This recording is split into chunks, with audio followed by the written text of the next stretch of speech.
اور صبر تو رب پر یقین کی آخری حد ہے مرشد۔ اور پھر صبر کی منزل تو وہ طے کرتے ہیں جن میں یقین کا حوصلہ ہو۔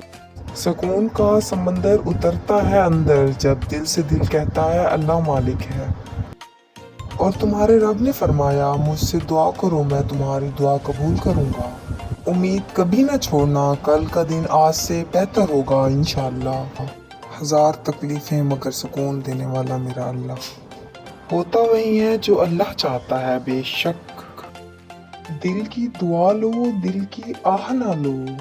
جتنا تم میں صبر ہوگا اتنا ہی تمہاری دعائیں اثر کریں گی۔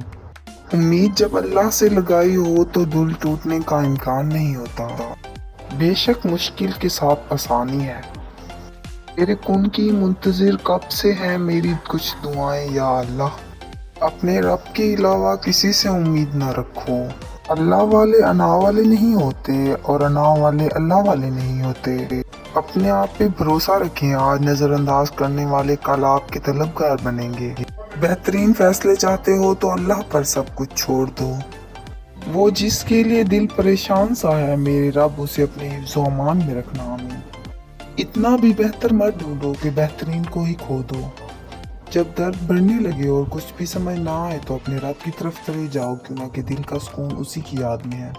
تہجد کی ایک دعا ساری زندگی بدل دیتی ہے۔ اب لوگ احساس نہیں احسان کرتے ہیں مرشد۔ یہ زندگی ہے فلم نہیں، لوگ پرفیکٹ نہیں ہو سکتے، سمجھوتے کرنے پڑتے ہیں، خامیاں تو ہر انسان میں ہوتی ہیں۔ کہاں نیاب لکھتا ہوں کہاں شفاف لکھتا ہوں، میرا وجود مٹی میں خود کو خاک لکھتا ہوں۔ اللہ ماضی دیکھ کر نہیں تڑپ دیکھ کر عطا کرتا ہے مرشد۔ اپنی اصلیت اور ضعف دکھانے والے چلے پھر دوبارہ کبھی بھی دل کی زینت نہیں بنتے۔ دل کی دعا لو، دل کی آہ نہ لو۔ تم نے نہیں سیکھا دنیا میں رہنے کا ہنر، بدلے میں چہرے کی معصومیت قربان کرنی پڑی۔